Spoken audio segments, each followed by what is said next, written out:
오늘 주신 하나님 말씀은 구약성경 창세기 15장 1절에서 7절까지의 말씀입니다. 구약성경 17조 창세기 15장 1절에서 7절 말씀 봉독하겠습니다. 이후에 여호와의 말씀이 환상 중에 아브라함에게 임하여 이르시되 아브라함아 두려워하지 말라. 나는 내 방패여 너의 지극히 큰 상급이니라. 아브라함이 이르되 주 여호와여 무엇을 내게 주시려 하나이까? 나는 자식이 없사오니 나의 상속자는 이 다메섹 사람 엘리에셀이니이다. 아브라함이 또 이르되 주께서 내게 씨를 주지 아니하셨으니 내 집에서 길린 자가 내 상속자가 될 것이니이다. 여호와의 말씀이 그에게 임하여 이르시되 그 사람이 내 상속자가 아니라 내 몸에서 날 자가 내 상속자가 되리라 하시고 그를 이끌고 밖으로 나가 이르시되 하늘을 우러러 무뼈를 셀 수 있나 보라.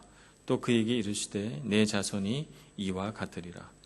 아브라함이 여호와를 믿으니 여호와께서 이를 그의 의로 여기시고 또 그에게 이르시되 나는 이 땅을 내게 주어 소유를 삼게 하려고 너를 갈대아인의 우르에서 이끌어낸 여호와니라. 아멘. 찬양대의 찬양을 하나님 앞에 올려드리겠습니다.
아멘.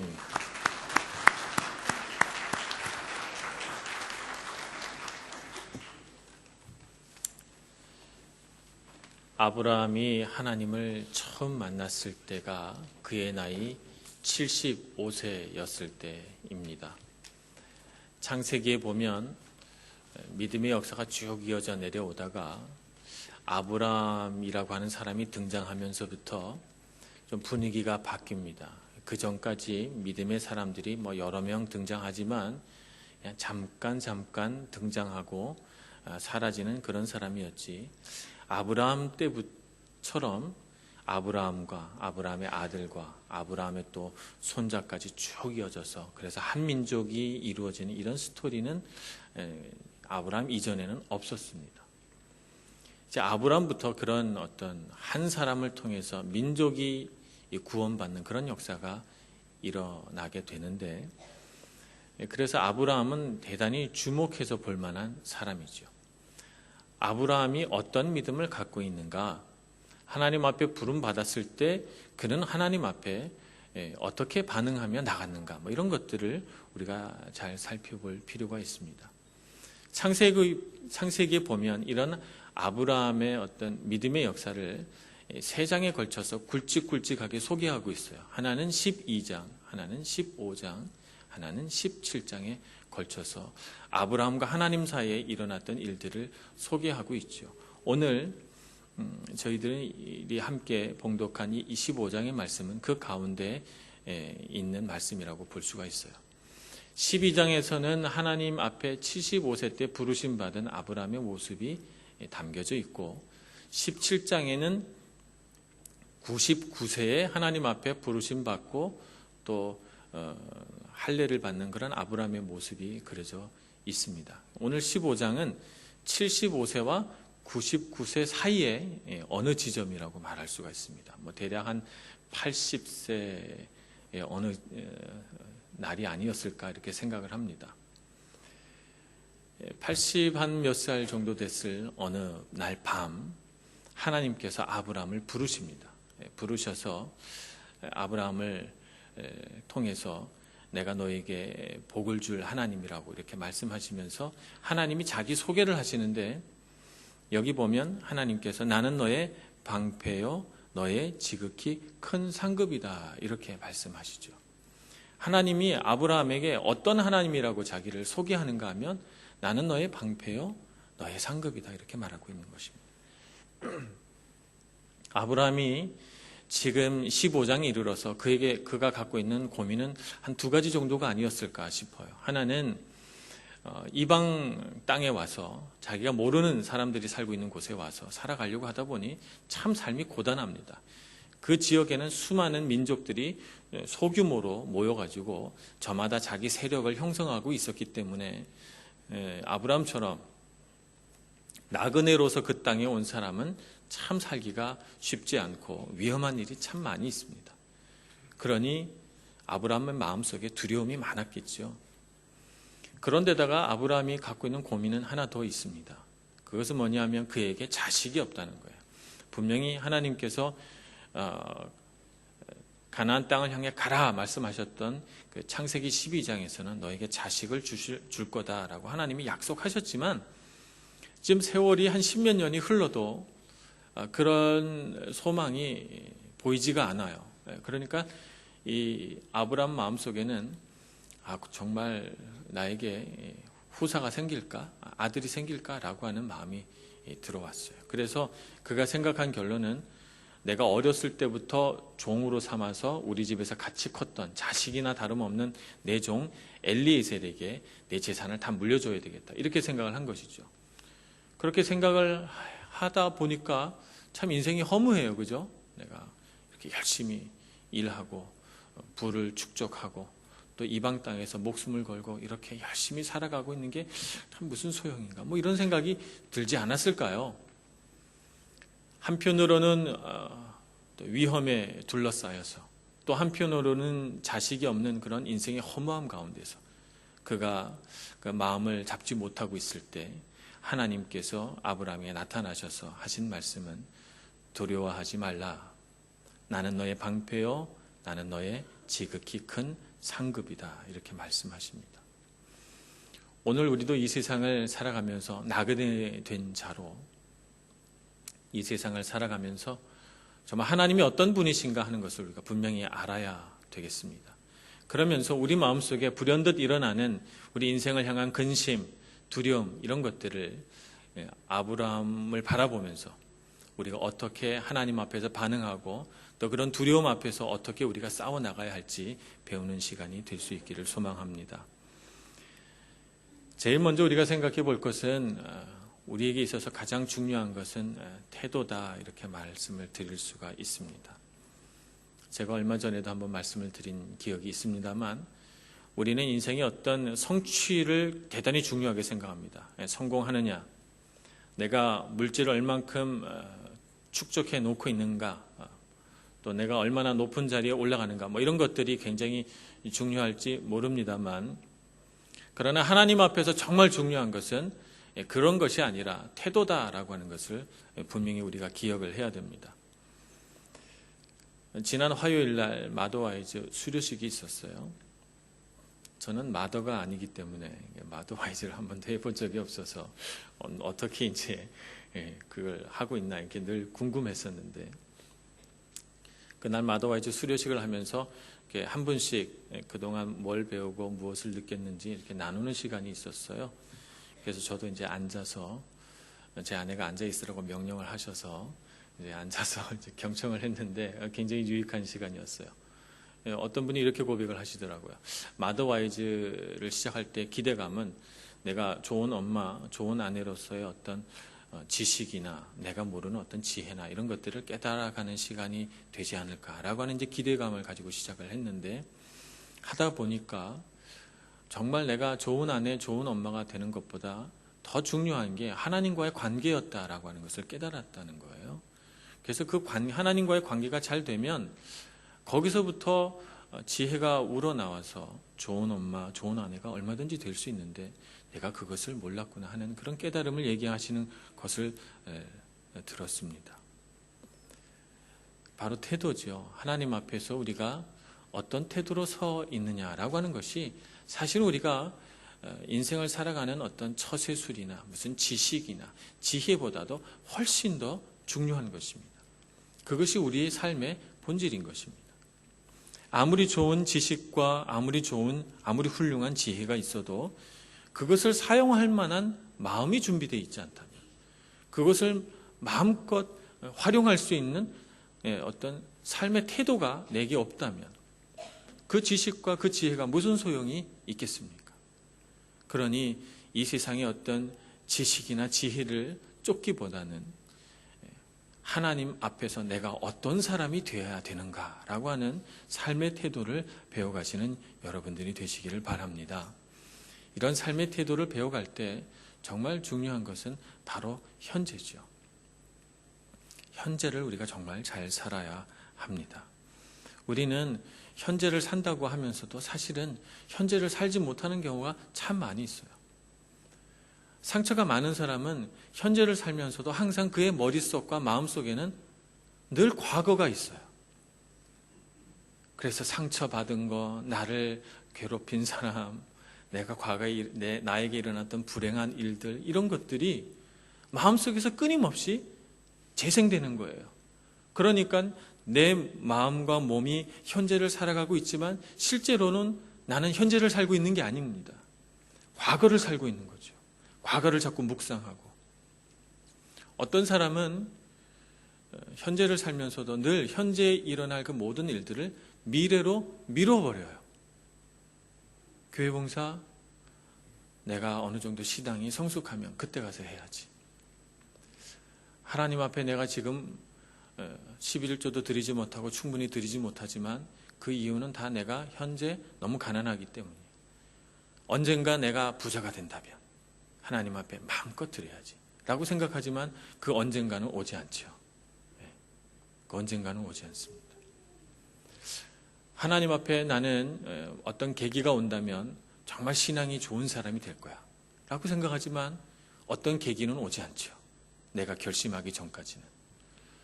누가 나에게 좀 어떤 역할들을 해주면 나는 얼마든지 교회 생활을 잘할 수 있을 텐데 이렇게 생각하지만 그런 일은 잘 생기지 않습니다. 우리 마음속에 언젠가는 때가 되면 어떤 기회가 주어지면 이라고 하는 그 수많은 말들은 사실은 다 헛된 말들이죠. 그런 때는 오지 않습니다. 우리의 때를 자꾸 미래로 미루면 안 됩니다. 우리는 현재를 살아가야 하는 것이죠. 성경에 보면 하나님께서 자기 자신을 아브라함의 하나님, 이삭의 하나님, 야곱의 하나님이다. 이렇게 계시를 하십니다. 성경에 하나님을 향한 여러 가지 호칭과 수식어가 있습니다. 사랑과 은총의 하나님, 돌보시는 하나님, 전능하신 하나님, 질투하시는 하나님, 여러 가지 하나님을 향한 수식어가 있고 표현이 있지만 하나님은 유독 하나님의 사람에게 자신을 드러내시면서 자기 자신을 소개할 때는 아브라함의 하나님, 이삭의 하나님, 야곱의 하나님이다라고 이렇게 소개하는 경우들을 참 많이 보게 됩니다. 예수님은 이러한 하나님의 자기 계시의 말씀을 어떻게 해석하셨냐 하면 바로 현재를 살아가시는 살아계신 하나님에 대한 바로 그런 계시로 이런 표현을 사용하셨다라고 말씀하십니다. 말하자면 아브라함의 하나님은 아브라함이 살아있을 때 하나님, 이삭의 하나님은 이삭이 살아있을 그동안의 이삭의 하나님, 또 야곱의 하나님은 바로 그 야곱이 살아있을 동안의 야곱의 하나님, 그리고 지금 내가 살아있는 동안에는 나의 하나님, 이렇게 되는 것이지요. 그러니까 너의 하나님도 아니고 당신의 하나님도 아니고 신앙이 좋은 누구의 하나님이 아니라 바로 나의 하나님, 그래서 현재를 살아가는 살아계신 하나님과 동행하며 현재를 열심히 믿음 가운데 살아가는 바로 그 신앙이 중요하다는 것입니다. 많은 사람들이 어떤 신앙의 어떤 문제들을 자꾸 현재에서 해결하려고 하지 않고 미래로 밀어버리든지 과거에 묶여 있든지 이렇게 해서 현재에 자기가 싸워가야 할 믿음의 분량만큼을 싸워가지 못하는 경우들을 참 많이 봅니다.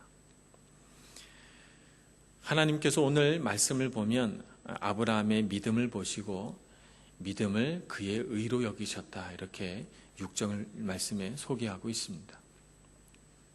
하나님께서 아브라함의 믿음을 보시고 참 기뻐하셨어요. 그래서 그것을 의롭다, 맞다, 옳다 이렇게 보신 것이죠. 아브라함의 믿음이 과연 완전하고 성숙된 믿음이라서 하나님께서 그렇게 생각하셨을까요?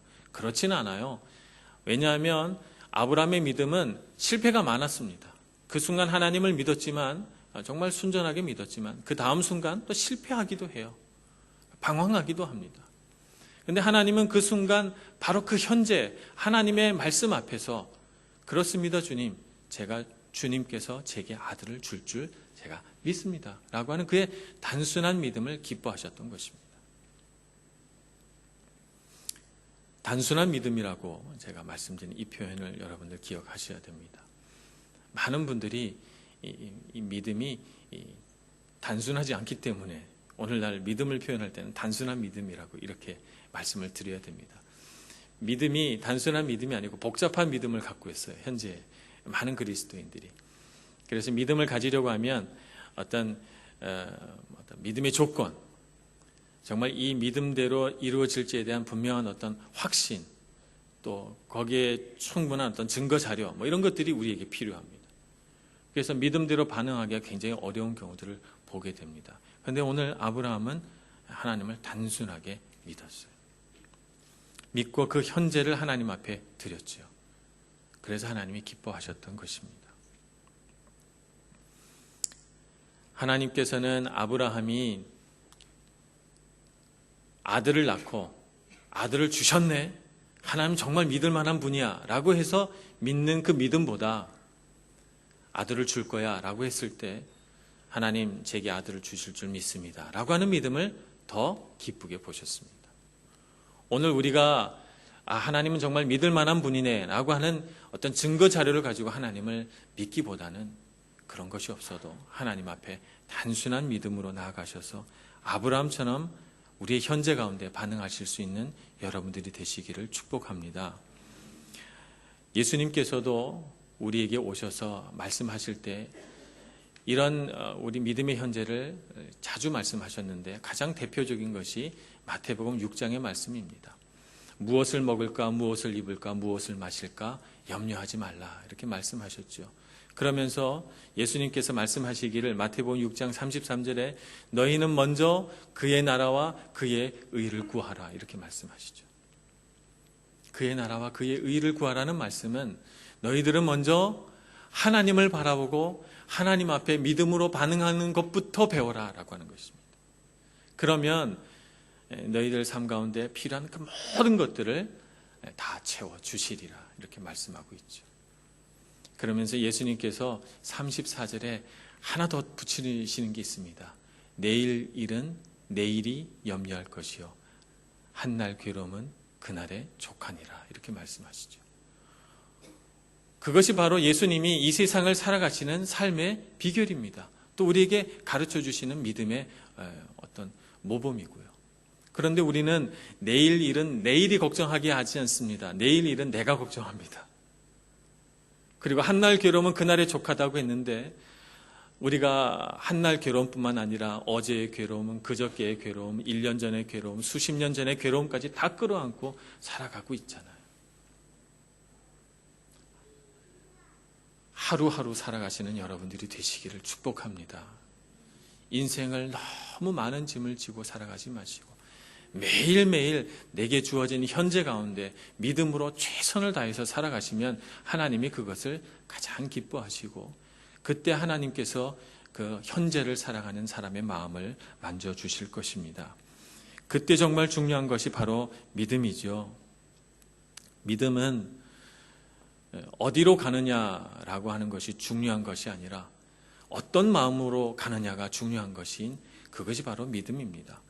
아브라함이 어디로 가느냐 이게 정말 중요했을까요? 하나님께서 가나안 땅으로 가라고 하시긴 하셨지만 가나안 땅이 아니라 어느 곳으로 가도 마찬가지였을 거라고 생각합니다. 하나님께서 가나안 땅으로 보내실 때 그 장소에 무슨 특별한 이유가 있어서가 아니라 가라 하시고 아브라함의 마음이 그 순종하는 마음이 어떻게 준비되는가를 보고 싶으셨던 것이죠. 오늘날 우리도 인생길을 걸어가면서 많은 갈래길에서 어디로 갈까 이 생각 참 많이 합니다. 우리 교회는 또 해외에 있는 한인교회이기 때문에 많은 사람들이 왔다가 가시잖아요. 그러니까 항상 어디로 가냐 이게 정말 중요합니다. 한국으로 갈 것이냐, 이태리에 남을 것이냐, 아니면 독일로 갈 것이냐, 영국으로 갈 것이냐, 미국으로 갈 것이냐. 항상 이런 문제를 가지고 누구든지 한 번쯤은 다 고민을 합니다. 그런데 하나님 입장에서 보면 어디로 가느냐는 별로 중요하지 않아요. 어디를 가도 변하지 않고 따라오는 게 있는데 그게 바로 나죠. 나. 내가 변하지 않는데 어디로 가든 내 삶이 달라지겠습니까? 내가 변하지 않았는데. 근데 우리는 그렇게 생각하지 않아요. 어디를 가도 나는 변하지 않는다는 걸 생각하지 못하고 환경을 바꾸면 내가 달라질 것으로 생각합니다. 상황을 바꾸면 내 인생이 변화될 줄로 생각을 합니다. 내가 아닌 내 옆에 있는 누군가를 바꾸면 내 인생이 달라질 걸로 생각하지만 그렇지 않습니다. 환경을 바꿔도 상황을 바꿔도 내 주변에 있는 다른 사람을 바꿔도 내가 바뀌지 않으면 인생은 바뀌지 않습니다. 믿음이라고 하는 것은 어디를 가든지 하나님 앞에서 나를 다루어 가는 것이 믿음입니다. 하나님께서 가라 명하실 때 두려움에 휩싸이지 않고 가는 것. 하나님께서 나는 너의 방패다라고 말씀하셨을 때 그 말씀을 그냥 순전히 믿는 것. 내가 너에게 아들을 주마 했을 때 그 기간이 아무리 오래 걸려도 그것을 마음에 품고 소망하고 믿는 것. 그것이 바로 우리가 인생 가운데 싸워가야 할 우리의 모습들이죠. 이용규 선교사님이 계십니다. 그분이 유명한 것은 그분이 박사학위를 내려놓고 몽골 선교사로 갔기 때문입니다. 그래서 그 삶의 이야기를 내려놓음이라고 하는 책으로 펼쳐내셨지요. 최근에 또 책 한 권을 내셨는데 그 책에 보니까 믿음에 대해서 표현한 글이 등장하더라고요. 믿음은 번지점프다. 이렇게 말하고 있습니다. 믿음은 번지점프다. 번지점프 해보셨어요? 저는 아직 안 해봤지만 가끔씩 이제 TV에서 번지점프 하는 분들을 보면 굉장히 안전장치가 많이 달려 있어요. 그래서 가슴에 아주 무슨 튼튼한 조끼 같은 걸 입고 거기에 또 튼튼한 밧줄을 묶어서 안전하게 해줍니다. 안전하다는 거 알아요. 여기서 떨어져도 죽지 않고 살아남을 거라는 거 분명히 알고 이게 하나의 스포츠와 게임이라는 것을 알고 있지만 그러나 번지점프대 위에서 선뜻 뛰어내리질 못하고 다들 두려워합니다. 누가 와서 와 이러면은 깜짝이야 떨어질 뻔했잖아요. 이렇게 반응하잖아요. 예? 믿으면 번지점프라는 거죠. 하나님께서 우리를 붙드시고 분명히 우리를 도와주시고 분명히 우리를 지켜주실 거라는 걸 알아요. 알고 있어요. 머리로는 알고 있는데 하나님이 믿음의 길을 가라고 떨미면 아이 깜짝이야 이렇게 말하죠. 갈 뻔했잖아. 이렇게 말하죠. 실수로 갈 뻔했네. 그리고 믿음으로 반응하지 않아요. 그리고 주저앉죠. 주저앉고 내가 안전하다고 생각하는 것에 머물러 있습니다. 내가 안전하다고 생각하는 그런 환경 속에 나를 보호해 놓으려고 하죠. 그리고 믿음의 번지점프대에서 절대 뛰어내리지 않으려고 합니다. 그러면서 말하죠. 난 알고 있어. 하나님이 날 도와주실 거라는 걸. 그러나 삶은 그렇게 반응하지 않습니다. 그것은 믿음이 아닌 것이죠. 그러나 아브라함은 그렇게 반응했습니다. 하나님이 가라 했을 때 갔고 하나님이 아들을 주실 것이라고 했을 때 그것을 믿었고 너의 아들을 내게 바치라 했을 때 주저없이 그 아들을 데리고 모리아 산으로 올라갔던 것입니다. 이것이 바로 믿음이죠. 그런데 이 아브라함의 믿음이 어느 날 갑자기 아브라함에게 짠 생긴 것이 아닙니다. 사실 우리 성경 말씀을 가만 살펴보면 하나님께서 섬세하게 아브라함의 믿음을 자라나게 하시는 것을 볼 수가 있습니다. 12장, 15장, 17장에 등장한다고 했지 않습니까? 12장에서는 하나님께서 자신을 이렇게 계시하십니다. 복을 주시는 하나님, 어디를 가든지 함께 하시는 하나님을 아브라함에게 소개합니다. 그러면서 아브라함에게 부드럽게 말하시죠. 어디든지 함께 할 테니 너는 가라. 이렇게 말합니다. 15장에서는 나는 너의 방패여 나는 너의 상급이다. 그러니 두려워하지 말거라. 근심하지 말거라. 그러면서 아들을 주겠다고 하십니다.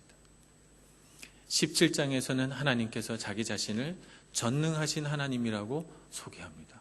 그러면서 아브라함에게 명령하기를 너는 완전하라 이렇게 명령하십니다. 그런데 가만 보면 하나님께서 이렇게 명령하신 뒤에 아브라함이 물론 다 순종합니다만 정말 아브라함이 그런가? 정말 순종했는가? 정말 믿음이 있는가? 라고 하는 것을 하나님이 테스트해 보십니다. 어디서 테스트해 보는가 하면 그를 광야로 보내서 테스트합니다. 12장의 광야는 애굽입니다. 하나님께서 애굽 땅으로 아브라함을 보냅니다. 가나안 땅으로 가라고 했는데 가나안 땅에 기근이 들어버렸어요. 살 수가 없게 됐어요. 그래서 애굽 땅으로 갑니다. 그곳에서 그는 살아남기 위하여 자기 아내를 누이라고 속이고 애굽 왕에게 바칩니다. 과연 아브라함에게 하나님 앞에 순종하는 믿음이 있는가? 가나안 땅에 가라고 했으니 어디든지 함께 하겠다고 했으니 정말 그 땅에 기근이 들어서도 그 땅에 있어야 되는 게 아닐까라고 하는 의문이 성경을 읽다 보면 문득 듭니다. 아브라함은 실패한 것이죠. 그러나 하나님은 아브라함을 나무라지 않습니다. 그런 실패를 통해서 그런 광야를 통해서 아브라함이 하나님 대신 붙들고 있는 것이 무엇인지 보여주시죠. 그리고 아브라함아 버려라 이렇게 말씀하십니다. 그곳에서 점프하라 이렇게 말씀하시죠. 오늘 아브라함에게 아들을 주겠다 이렇게 말합니다. 아브라함이 믿었습니다. 이 믿는 믿음은 거짓이 아니에요. 믿었어요. 그러나 하나님은 그를 광야로 보내십니다. 아내 사레가 아들이 없는 것을 견디지 못해 하면서 자기의 여종 하갈을 줄 테니 아들을 낳으라고 이렇게 말합니다. 그래서 하갈이 잉태했는데 그게 가정의 불화의 씨앗이 됩니다. 광야죠. 아브라함이 하나님 대신 의지하고 있던 것들을 드러내게 합니다.